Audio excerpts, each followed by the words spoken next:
Good morning.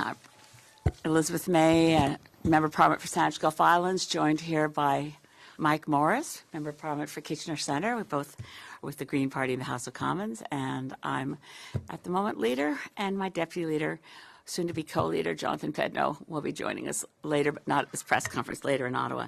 Look, I appreciate your interest. Merci pour l'attention sur les questions clés d'aujourd'hui pour le Parti vert du Canada. Aujourd'hui, il y a 5 ans, le Parlement du Canada a voté que nous sommes dans une situation d'urgence climatique. This is actually the 5-year anniversary of the Parliament passing a motion brought forward by then Environment Minister Catherine McKenna, June 17th, 2019, that Canada faces a climate emergency. I have to say, since then, although it's not the subject of an entire press conference, but could be, the Government of Canada's actions are inconsistent and contradictory. In any case, I did want to mark good news today, and I'll also ask Mike to speak to this. On Thursday, June 13th, my private member's bill for environmental justice and to confront environmental racism cleared its final step in the Senate of Canada, receiving third reading. So je veux dire grand merci à tout le monde qui a donné leur appui, leur effort en faveur du projet de loi 226. Maintenant, il est presque la loi du Canada. In another couple of days, we expect royal assent to take place. This will be the third piece of private members' legislation I've brought forward that has become the law of Canada. But as often is the case, such as when my first bill on Lyme disease went through, passing the law is not the end of the fight and the effort. A huge thank you on Private Members Bill 226 to the original sponsor, Lenora Zan, whose bill died on the order paper. Then she was defeated in the 2021 election. It's been a long struggle to get this bill passed. I appreciate the support of Minister Guilbeault, of the Liberals, and NDP, and Environment critic Laurel Collins in getting the bill through the House. It's not a small thing. And then in the Senate, enormous gratitude to Senator Mary Jane McCallum, Winnipeg, who is of Cree ancestry and who did an extraordinary job in getting it all the way through the Senate and now on the verge of royal assent. We're extremely pleased, but it does create an obligation on the Minister of Environment to bring forward a national strategy to confront environmental racism. Just for context, the United States Environmental Protection Agency has had such a program since 1994, as responding to some of the social media commentary to which I should not respond, but the notion that I invented environmental racism as a new topic or that it's somehow woke. The United States Environmental Protection Agency and Canadian academics from forever, but particularly thanks to Dr. Ingrid Waldron, whose work in the book, Something in the Water, the film documentary by Elliot Page of the same name. There is no doubt that Canada has had a problem with environmental racism for decades, and taking action is now required of the minister. But the bill couldn't dictate exactly what kinds of action we will take. So we'll be staying on top of this to push for, as people have from Ganasatagi to Amjanong First Nation to Grassy Narrows, to racialized communities like Shelburne, Nova Scotia, or Sydney, Cape Breton, is not solved by passing the law. There's a lot more work to do. I'm going to turn to Mike Morrice now for a few comments on 226 and then back to the report on foreign interference, if that's all right with everyone, just to keep things bunched by topic.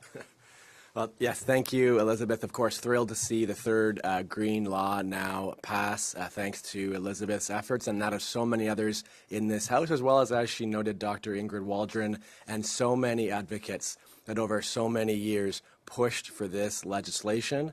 And here I know in this House worked across party lines to make it happen, to compel this government to act, to address the reality of environmental racism in this country.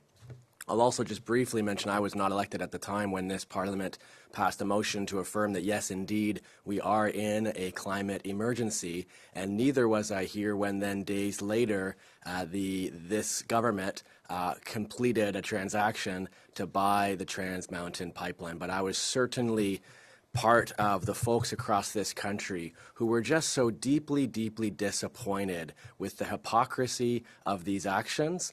It was a big part of my decision to run for office in 2019, and now as the MP for Kitchener Centre, will continue to call on this government to get rid of the hypocrisy and to act like they understand the emergency we are in, because years later, well, the price tag now is over $34 billion to expand this leaky pipeline. Actions like this are what the UN Secretary General calls moral and economic madness. And as Greens, we will continue to stand up to it at this precious moment in time where we have an opportunity to turn the corner on the climate crisis still. Those are funds that should be going directly to measures that would make life more affordable for Canadians and help us tackle the climate crisis, whether it's investments in public transit, in high-speed rail, in incentives for homeowners to retrofit their homes. Those are the dollars we should be using if we were to act like we understand the emergency that we are in. I'll pass it back to Elizabeth. Merci, Mike. Et je pense que tout le monde, peut-être dans les questions sur le sujet de leur rapport sur the situation d'ingérence des gouvernements étrangers, the question of how much interference in Canada's democracy is taking place due to hostile actions by foreign governments, and what to make of what is being reported in some quarters, but I don't think it is a contradiction, between what Mr. Singh thought when he read the report and what I thought when I read the report. I will just make it clear the only reason to raise this again is to emphasize how much I believe that leaders of the opposition parties and of Prime Minister and all members of the National Security and Intelligence Committee of Parliamentarians, all of whom have received top-secret security clearance and who represent most of the parties in the House of Commons, as well as some senators from independent positions. I think we'll make progress when we can sit down together and discuss it together, such that if there are differences of interpretation, we can get into details and discuss them, which we can't do in news conferences, which we can't do on the floor of the House of Commons without risking trespassing into areas of intelligence that we must respect have to remain top secret. Reading that top secret report, I didn't share this, what the experience is you go into a very small room. Well, it doesn't have to be very small, but it is a secure location. You don't bring your staff, no staff allowed, no cell phones allowed, no electronic devices, no pen, no paper, no note-taking, and obviously you don't take the top secret document out of the room. So it's an exercise that requires some rigor and careful attention to detail, which is why I am concerned about the potential for back and forth between one person in one party saying one thing, another person in another party saying a different thing.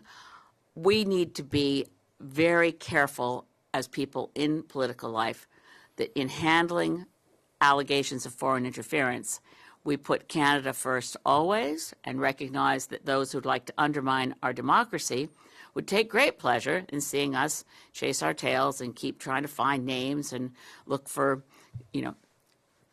use the word traitors loosely. I will not do that, but I do appreciate very much the clarification from Mr. Singh's office, which I don't think got as much attention as kind of what I think may have been a misinterpretation of his comments. But this is from a CBC story. A party spokesperson later said that Singh's comments should not be taken as confirming or denying that any parliamentarians cited in the report are currently serving. And that's where I think when you look at what each of us has said about the report, we haven't said different things.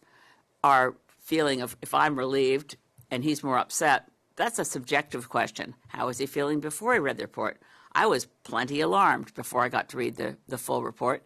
And the greater context that it provided and the information contained within it was really helpful to me. And I don't change anything I already said, so I won't repeat it. But I do think that it will be helpful for all of us as parliamentarians when, and I'd like to say when and not if, the leader of the official opposition seeks his top secret security clearance, reads the report. It's a rigorous process, as I said. You can't bring anything with you. You sit down. It took me 3.5 hours to read it through carefully twice to be able to be sure that what I was saying was correct and didn't in any way infringe on the intelligence operations of Canada's intelligence and security establishment. And I did verify what I was saying would be within those confines before speaking publicly.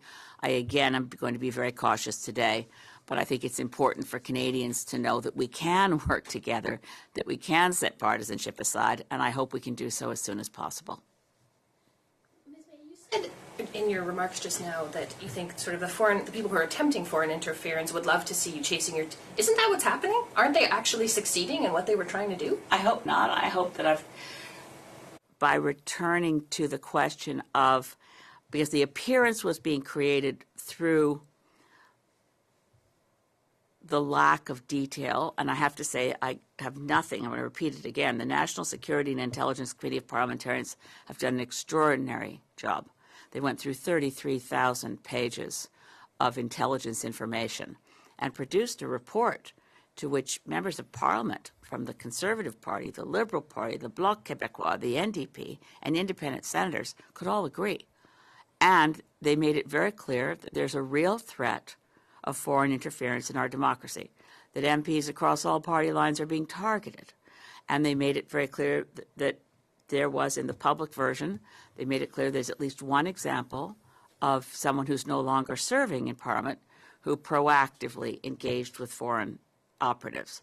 I think it's really important, and I think the press conference I gave last week helped Canadians feel relieved as well that there is not in the top secret security document an allegation or intelligence to suggest that currently sitting MPs have proactively betrayed their government in the sense, and their country, in the sense of the individual that's referenced on page 26 of what was already a public document.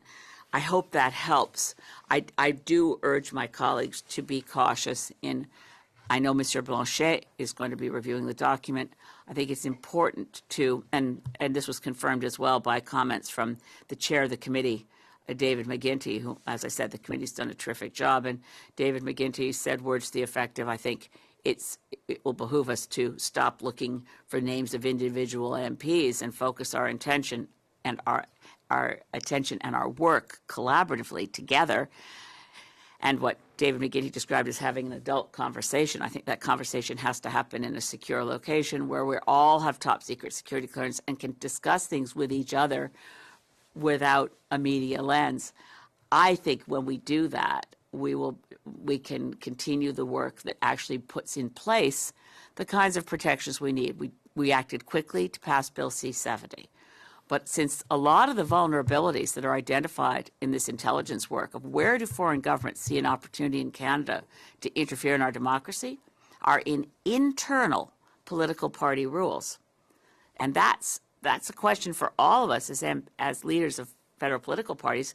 Could we agree that we want to see our rules tightened up before the 2025 election? Those are like, political parties are basically like private clubs. Our legal status as unincorporated associations is not far off sporting clubs, or there are very few we're not a corporation in the sense that political parties can, for instance, contract. So we have chief agents. Anyway, not to dive too deeply into this, but it's our job as political parties to ensure that our internal political party rules are as rigorous as possible to avoid foreign interference. On that issue, can I ask you a quick question? Sure. But just none of the political parties seem very seized with that internal process when it comes to nominations and that kind of stuff. What does that say to you about how seriously they're taking foreign interference? In order to create the opportunity for that adult conversation, I'm working very, very hard to do two things.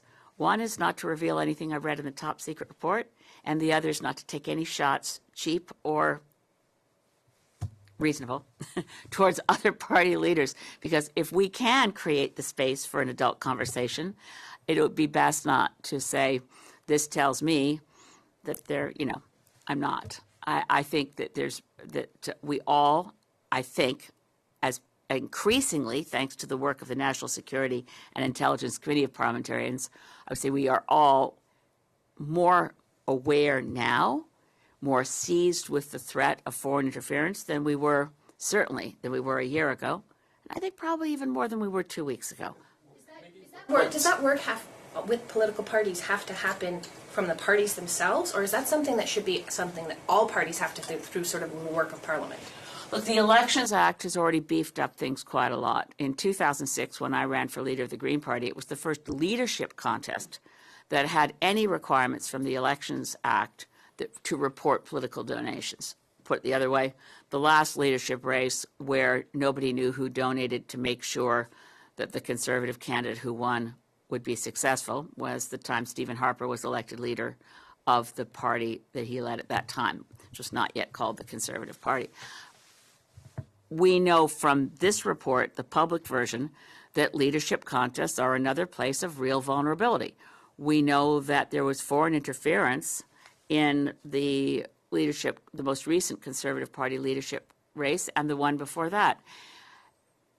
The Elections Act can get at a lot of it, but we can move more quickly, and certainly well, look what happened with Bill C-70. When you get parties agreeing, this is important, we need to move quickly, legislation can be adopted. And I have to say, I think we moved a bit too quickly on C-70 because it would have been, I think, good for a number of reasons to have had an opportunity to study it in committee. But when we move together, we can move quickly in Parliament. And when we are committed to hyper-partisanship and obstruction, things don't move at all. So, yes, I think, yes, parties have responsibility. Yes, Parliament as a whole could pass amendments to the Elections Act that says all party nomination proceedings must ensure that anyone voting in a nomination contest is a citizen of Canada and lives in the electoral district for which the nomination is taking place. But again, talking together will move faster than still being in opposite corners sparring. Ms. May, just on the difference between Mr. Singh and yourself's interpretation of this, I know you talked about the former MP on page 26 of the report, but I want to read you something that he said, and I want your view because you've read the unredacted report. This is a quote from him.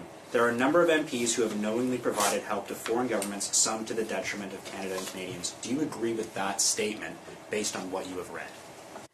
As long as one accepts the correction or clarification from his office that he's speaking of past and not current, then both of our interpretations can stand together without being contradictions. So the issue with his remarks, I'm just trying to find where the daylight is here. Is it just on the traitor comment? Like, what are your specific differences between that? What you just read as an interpretation is not something with which I would disagree as long as we're not solely focused on current MPs. Go ahead, please. And the other part of it is, as I said in my first statement on this matter, and just to go back to my exact words, there's no question that beyond the question of proactive outreach to a foreign government, certain, and I described it initially as fewer than a handful of current members of Parliament, have allowed themselves, and again, going back to the original comments from CSIS, semi-wittingly, or wittingly, allowed themselves to become compromised. I said at the time, they have been beneficiaries of foreign governments interfering in nomination contests. I stand by that, and Mr. Singh, I think, is not saying something entirely contradictory, although he's more willing to use words about unethical or potentially criminal. I don't think those words apply. But again, differences between our views of how we react, how we interpret, and what is in the unredacted full report are really very, very small indeed. On that point, so go ahead. Okay. Madame, et justement, sur le même sujet, Monsieur Singh, lui, a dit « Je ne suis pas soulagé » ou « Je ne suis pas rassuré ». Vous avez dit « Je suis rassuré, je suis soulagé » ou en anglais « I'm relieved ». Il a dit exactement le contraire en anglais et en français. Donc le sentiment ou l'impression avec laquelle il ressort, est-ce que ça, c'est contradictoire à votre sentiment? Et comment vous l'expliquez? Avez-vous parlé à M. Singh de ça? Oui, merci pour la question. Mais non, je ne vais pas avoir l'occasion de parler avec M. Singh. J'ai hâte pour le moment d'avoir une conversation. Mais alors, c'est une question tout à fait subjective. Moi-même, je suis tellement... j'ai beaucoup d'inquiétudes avant le moment que j'ai lu le rapport. Je n'ai aucune idée le sentiment de M. Singh avant le moment qu'il l'a lu. It's a subjective question.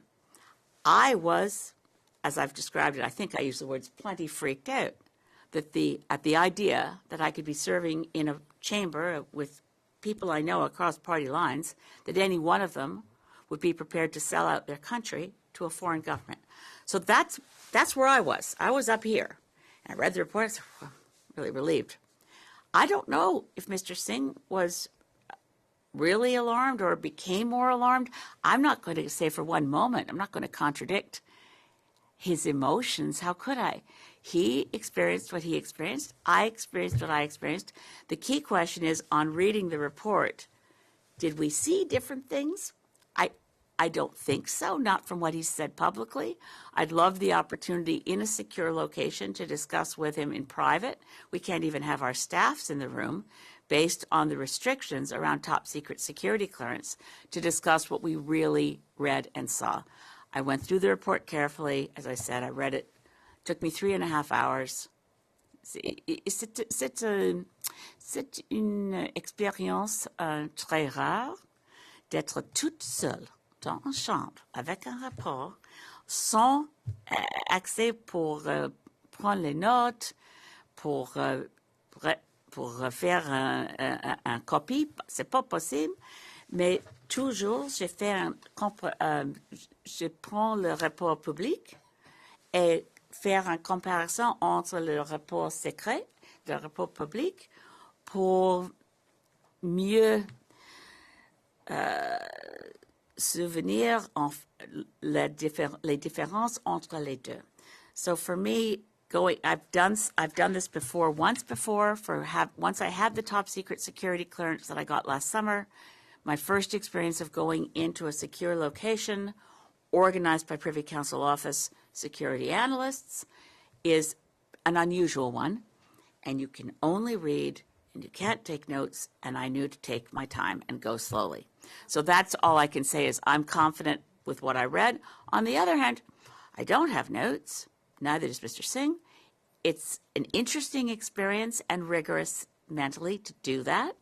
And I don't want to, for any reason at all, create impressions for Canadians that Mr. Singh and I disagree on the contents. And I also want to confirm again the hard work of the individual parliamentarians to go through 33,000 pages of the same kind of effort that I went through to read one report. There is no doubt that this report has undermined confidence in Parliament and MPs. How does Canada and how do Canadians move forward if they're never going to find out exactly what we're talking about here? They can't. Look, if this is one important point, and thank you for raising it. I've seen in the media some people saying, well, publish the whole report. Let me be very clear. That can't be done without jeopardizing intelligence assets. In other words, there's sources of information that and there's more than one entity looking at security and intelligence information. There's CSE, there's CSIS, there's RCMP. And then, of course, we're also looking at the role of Global Affairs Canada and being concerned about what our operations are overseas. The work of diplomats involves, in every country, Canada's diplomats work to build relationships. They talk to congressmen and they talk to members of parliament in other countries.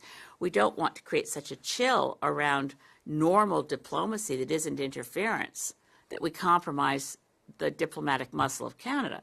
There's a lot of different elements to this in terms of the bigger context. But again, the whole report can't be made public without endangering even people's lives. So that's number one. I think we'll make progress when, as David McGuinty has said, we have that adult conversation. every party leader, get your top secret security clearance. It's now been made available to us. And by the way, this is the first time in Canadian history, of which I'm aware, when every political party leader in the House, every opposition party leader has been offered the opportunity to seek top secret security clearance. There's no guarantee you'll get it when you seek it. You put through quite a lot of rigorous questioning about your loyalty to Canada and your history, etc. But let's assume that what I'm seeking and what David McGuinty has suggested would be helpful, where all of us as federal party leaders have our top secret security clearance.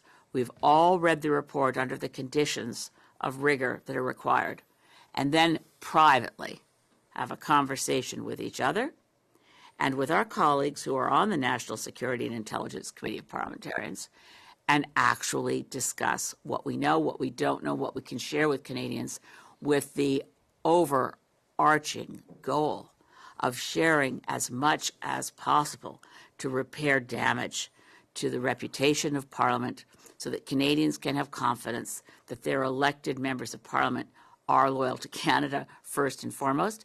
And again, we have to take other steps as parliamentarians, and this will be more difficult because there's federal jurisdiction, and then there's what do we do about foreign interference in other orders of government, municipally, provincially, and so on, which are also have been referenced publicly and in the public version of the report.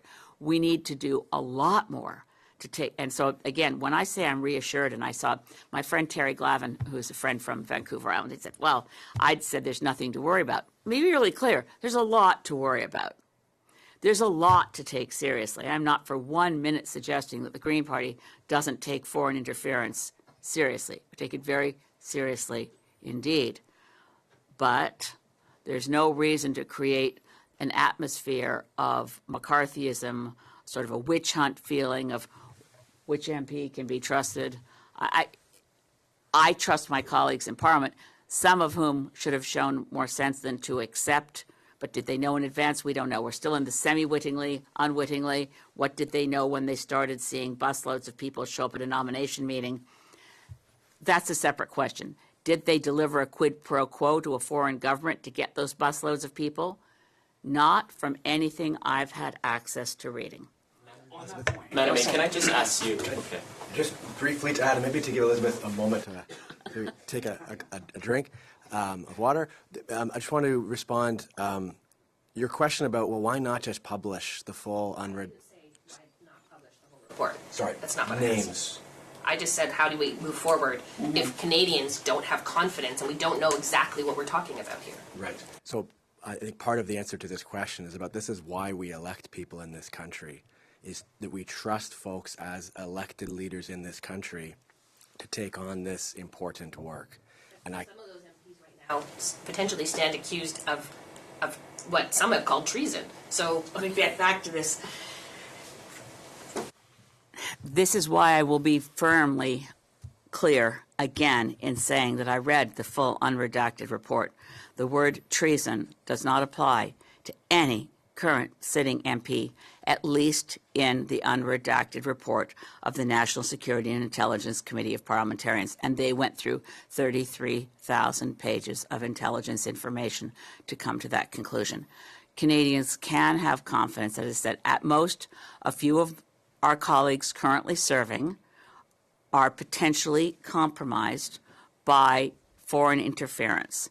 But there's no information of which I'm aware that suggests what occurred in the one instance, which I still think should be investigated, and that name should be known, and there might be, unless that intelligence information was false, and we always work in our system of justice, it's very important to maintain the presumption of innocence. Anyone accused of a crime must have the opportunity to defend themselves, have due process, et cetera, et cetera.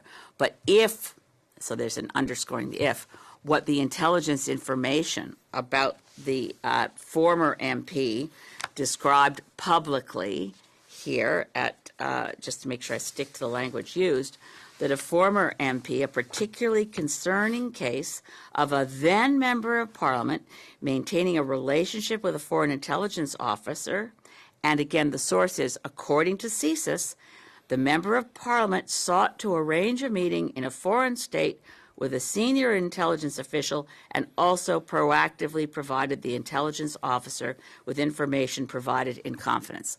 I will say again clearly, having read the full unredacted version of the committee's work, this is a unique example. This is not a general broad brush across anybody but this one individual in terms of that kind of description, of that kind of not just coziness with a foreign government, but willing to sell out Canada and provide information that they had received in confidence, and as a sitting MP at that time, hand it proactively to a foreign intelligence officer. Again, that is not, there's case studies in here, and there are some examples where you say, well, as a group, and this isn't a criticism of any MP, and sometimes when you read a lot suddenly or too quickly, they could conflate. Every single party, numerous MPs have been targets of foreign interference. That doesn't mean they're participating. It means, like Michael Chong, target of a foreign government trying to intimidate them or their family, targets. So again, there's no other example that's even close to the fact set that is provided on page 26 of the report about a former member of Parliament, not even close to attaching itself to any current sitting members of Parliament. You're saying, Ms. May, that there are potentially colleagues who are serving with you that are potentially compromised. Do you view, based on the unredacted report, that their behavior is unethical? I know you don't want to say criminal, but unethical. And this is, again, a matter of interpretation and judgment, not disagreeing on the facts as they exist, because I think they're pretty well understood. And certainly the one example that's very public is the case of Han Dong and that his nomination efforts were, according to the public version of this report, that he received significant assistance from the People's Republic of China and their United Front Work Department and so on. It's not at all clear from the public report that he was aware in advance. So you can ask yourself, should someone have known? Then the question of ethics is, I would say, murkier than to make a strong statement of behavior was unethical. Again, potentially compromised? Yes. Was it unethical in terms of, was it knowing? Was it unwitting? Was it semi-witting? I'm sorry I'm not trying to obfuscate, but I'm being... This semi-witting or witting language is not particularly helpful, but that's what we have from the intelligence information that was obtained through the work of our government in the sphere of basically spy versus spy. It's not the world I'm used to, but things that my concern about ethics is that our commissioner for ethics, the code of ethics and the ethical transgressions of an MP, do not codify working with a foreign government or testifying against your own government in a secret tribunal. It's not considered unethical. So I think our ethics code, and the committee has pointed to the same thing, the ethics code needs to take into account foreign interference, and in that sense, it's really impossible to comment on, well, there's two uses of the word unethical. One is codified, and one is common sense. But if you... Common sense, though, Ms. May, like, common sense-wise, would you, if you did these things, and of course I'm not saying that you would have, but would you think that that is unethical from Elizabeth May's perspective, not from the commissioner? Since I'd never do them, I don't know if it's just not being stupid or not being unethical or just... I don't know. I'm a straight-up kind of person, and I've always... I wasn't in this room, but I was in a previously named Charles Lynch Press Theatre when in May 2006 I announced I was going to seek leadership of the Green Party of Canada. And I remember saying to the journalists there that my goal was to tell the truth all the time. I hope I've stuck to that, which means that what I think doesn't really matter about that current fact set. I think they're potentially compromised. I think one of the things that comes out of these reports is in terms of what CSIS and other intelligence officers do in terms of risk minimization. One of the things to minimize the threat and risk minimization includes such things as briefing the individual involved. I think if a CSIS agent comes to chat with you and says, do you realize you've been too cozy? That's one thing. But if it was the ethics commissioner that already has the right to haul any MP into the ethics commissioner's office and say, you filled out your financial thing here and you say you don't have any conflicts of interest, but we've figured out that your spouse has shareholdings in the company where you made a decision. There's an ethics code that makes it very clear when you're going to find an ethics violation. And at the moment, that ethics code is silent as to foreign interference, and I think that needs to be fixed. But again, dumb, unethical, foolish, you can use a number of terms for allowing someone to show up and help you win your nomination. If you weren't asking questions, you should have ought to have thought, do I want to accept help from somebody? But we have a lot of examples, particularly in leadership races going back a long time, back to 1983, that the interference of foreign money from Europe defeated Joe Clark in that conservative leadership race. It's a long time ago, and I don't think we didn't in 1983. Well, actually, we didn't know in 83. We found out when the Fifth Estate did research into Karl-Heinz Schreiber's role in the conservative leadership contest in Ottawa in 1983. It strikes me as not significant now because of what happened in 83, but what didn't happen since 1983, which was to pay attention to leadership contests within political parties and say, we ought to have some very strict rules about the extent to which people who are not entitled to vote in Canadian elections can influence the choices of who's on the ballot. Vous avez dit, j'aimerais savoir une question en français, s'il vous plaît. Madame May, vous avez dit tout à l'heure, il y a deux choses auxquelles je fais attention, et parmi ces choses-là, c'est de ne pas m'en prendre à un autre chef de parti. Vous faites attention à ça. Est-ce que c'est aussi un appel que vous faites en quelque sorte aux autres chefs de parti en disant ça? Parce que, par exemple, M. Blanchet, lui, dans une déclaration écrite, a critiqué ce que vous avez dit, vous, publiquement, et ce que M. Singh a dit publiquement, et ça lui semble pas en respect avec... Donc, il y a ça, mais est-ce que c'est aussi un appel que vous faites pour le futur? Oui. Non, oui. Merci pour la question. Oui. Pour moi, je pense que tous mes collègues, les chefs des autres partis, ont le droit de leur opinion vers mes mots, les choses que j'ai faites comme chef de parti Vert du Canada. J'ai fait les choses dans un cadre où je veux soulager le public canadien pour rétablir, c'est dans le passé, un niveau de confiance dans notre démocratie. Pour moi, la menace de nuire la confiance des citoyens du Canada dans notre démocratie, c'est un risque, c'est une menace grave. Mais quand même, M. Blanchet a le droit de ses opinions, absolument. Même pour M. Singh, même pour M. Poilievre. Je pense que la chose la plus importante, c'est de travailler ensemble.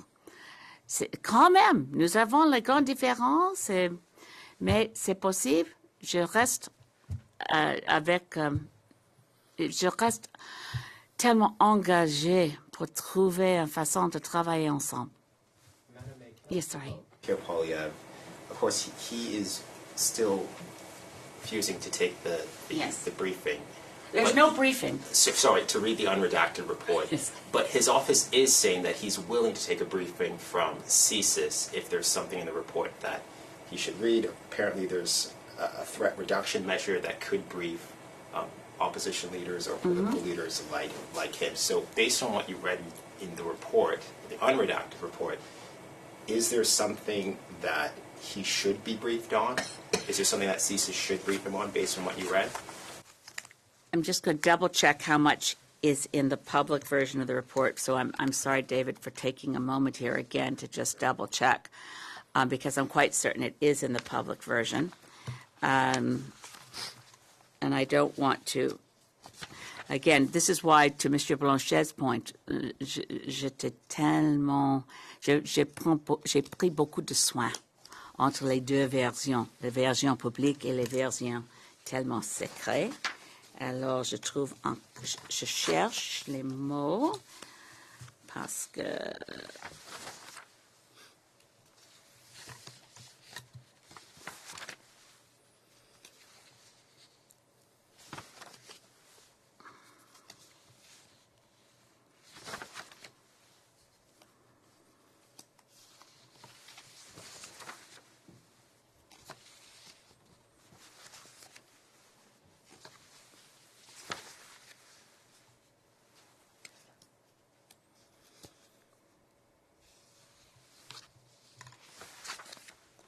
okay.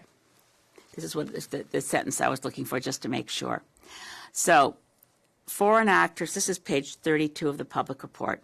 Foreign actors also targeted party leadership campaigns. And then there's a chunk here that's been redacted and removed, which I did get to read. The 3 sentences were deleted to remove injurious or privileged information. The sentences described 2 specific instances where People's Republic of China officials allegedly interfered in the leadership races, plural, of the Conservative Party of Canada. And then paragraph 73, paragraph deleted to remove injurious or privileged information. Paragraph described India's alleged interference in the Conservative Party leadership race. So I'm only highlighting that to the extent that I think Mr. Poilievre would be interested to read the unredacted version with those sentences. If I were Mr. Poilievre, I'd read that and think, I better see the sentences that were removed. Well, I'm asking him again, publicly, to get his top secret security clearance, to request it. I mean, you can't just get it. You don't have it by right. You have to go through a clearance. I'll reveal to you the one time they said, is there any allegiance you have that would be beyond your allegiance to the government to Canada, to your country? I wasn't being coy with them. I said, yes, I consider myself an earthling. That's my one allegiance greater than my allegiance to Canada. I still got my top secret security clearance, which I'm relieved to know. But it's not easy. So I would ask Mr. Poilievre to go through the process. I know he's busy. It takes a lot of time. I mean, there's a lot of things on the other leaders' plates, and I understand that. But it takes some time. It takes concentrated effort. It allows other people to go around. They do interview other people in your background and so on. But he might. Why not? He has his reasons, right? He doesn't want to be gagged. Well, you're not gagged. As you can see, I'm careful but not gagged. Like, did you read anything in that report? To answer that might be revealing more than I'm prepared to reveal. I'm saying just clearly that if we all, as political party leaders in this country, and I think it's an obligation of leadership to seek to know more than to know less. So knowing more and having greater context helps all of us talk as clearly as possible to Canadians. I'm not gagged, but I'm careful. And I do want Canadians to have confidence that we as elected people can work together. And I think they've shown themselves, the individual members of Parliament on the National Security and Intelligence Committee of Parliamentarians are an inspiration.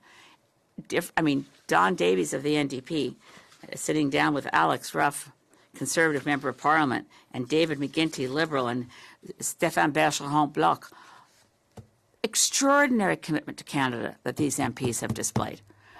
And I really want the rest of us to meet their example. And when I say the rest of us, other party leaders, M. Trudeau, M. Poilievre, M. Blanchet, M. Singh et moi-même, de parler ensemble dans la chambre avec les choses de prévenir les violations vers les secrets de notre pays, l'intelligence de notre pays, we could work together and make a lot of progress. And it's true that Mr. Poilievre has his reasons, and in those reasons, he's supported by no less than the former leader of the NDP, Tom Mulcair, who says he's right. He shouldn't take a briefing. But I'm going to continue to say that we should all, with the goal of being able to, we're almost at the end of this session of Parliament. I really hate the idea of Canadians having a whole summer of barbecue season, not certain of whether I'm on solid ground. to reassure Canadians that no one currently sitting in Parliament could ever be considered to have done anything treacherous, traitorous, or treasonous, period. On that point about the committee itself, the Prime Minister in Italy brought up you specifically this weekend, and he said the difference between Mr. Singh and your approach and reading of this underscores why he can say, and he said it twice, that he has concerns about the way the committee interpreted the information. Do you have any concerns about how the committee compiled or read that information? Because he seems to be saying that on some things, and he won't say what, they are wrong. Okay, bearing in mind that the Prime Minister has access to far more information than I do. Again, the committee read 33,000 pages of intelligence information to which I didn't have access. I only had access to the unredacted final report prepared by all those MPs. This is a perfect example of why I would love to have that adult conversation where I'd be in a position to say to the Prime Minister, well, what part about it didn't you think was a fair interpretation? That kind of conversation would be very helpful. And I'm not going to take any shots at the Prime Minister or the Leader of the Official Opposition or anybody, frankly. I think we need to work together so that Canadians know we can. I think that's important.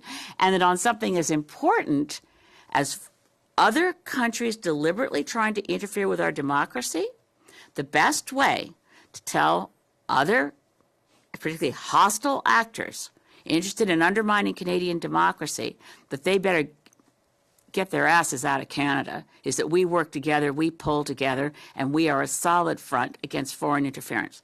We can't do that until everybody's read the report, has the same information, and can sit down and talk to each other quite openly, setting aside assumptions and biases, and just say, okay, Pierre, what did you think when you read it?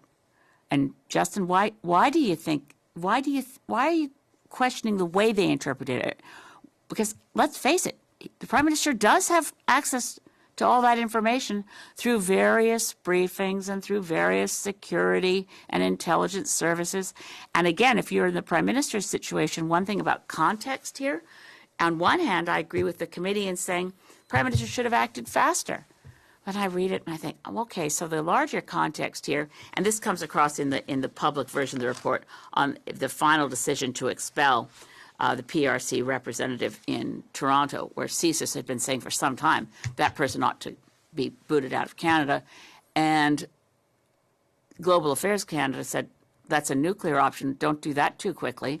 Again, larger context. If you're a Prime Minister, you're getting advice from your senior diplomatic service and your Minister of Foreign Affairs saying, and I'm just imagining this, okay, I'm going to draw a big line here so I'm not saying it's nothing from the report. I'm just saying when I read that and I think of the context, I'm speculating, okay, clearly speculating, nothing I read in any report. But if you're a Prime Minister and your Minister of Foreign Affairs says, if we do that, there'll be a reciprocal punishment from country X against our diplomats, it could compromise our ability to achieve this goal for Canada or that goal for peace in the Middle East. We're negotiating, we're doing this, we're doing that. Our diplomatic service needs to be protected from other countries doing a tit for tat. I stand back from everything without full information. If I've got more context by far from having access to the unredacted report. I have nothing but respect and gratitude for the work that's done by all of our intelligence operatives, our diplomatic services, national security advisors to the Prime Minister, and to all the apparatus of what it is to be Canadian and try to operate in the world where I think Canada's historical role in the world has always been to punch above our weight. As Lloyd Worth actually said, to use soft power. I love Canada, and I love what we could do in the world, and I know we could do more if all the leaders of all the parties read all the information to which they have access and were willing to meet privately without media, no offense, and actually share what we've learned and figure out where our points of differences are and maybe figure them out. But do you think it's a proper thing for the Prime Minister to do, to say that the report is wrong, but provide no examples of what is wrong with it? He can't provide examples if he has access to security information beyond what he's allowed to talk about. He provided more information than what is in the report. He could say something that is not classified, but give details on what he thinks is problematic, more so than saying nothing. Could he not?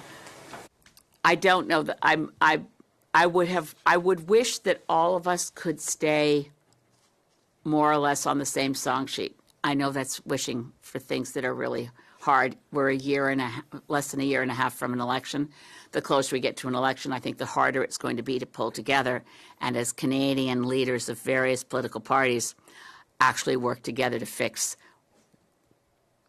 to take the steps that need to be taken urgently to ensure that we preserve and protect our democracy against hostile actors.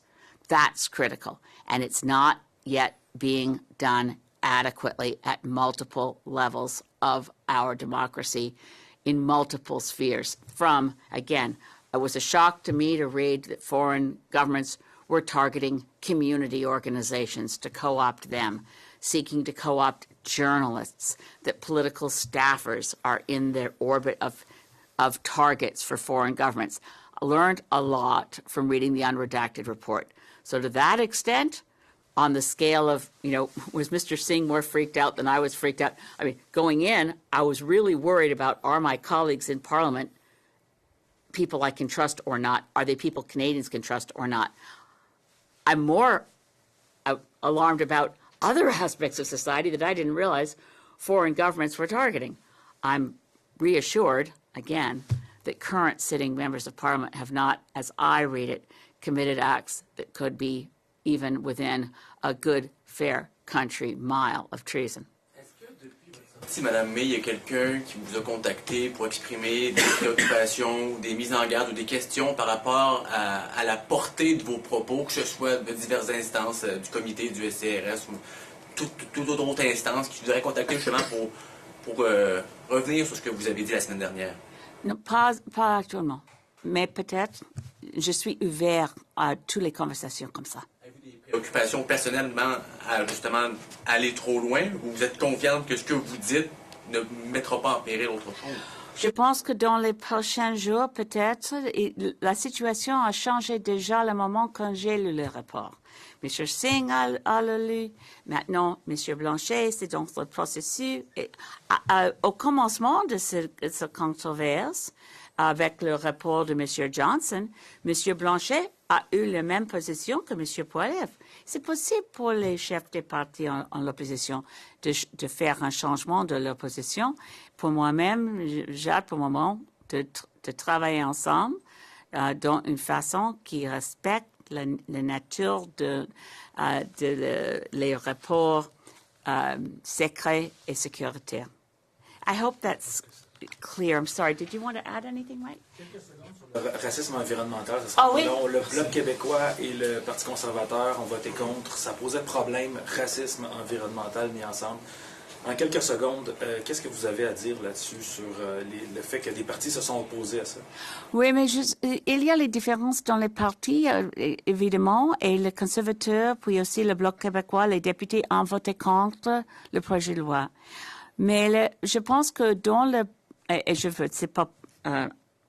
c'est pas mon rôle de parler selon les députés du Bloc. Mais les députés du Bloc sont vraiment écolos. Et les députés du Bloc, le problème, c'est avec le mot racisme. Mais il n'est pas une seule question qu'il y a la situation avec les déchets toxiques dans les communautés autochtones. Il n'est pas une question de débat, c'est vraiment le cas.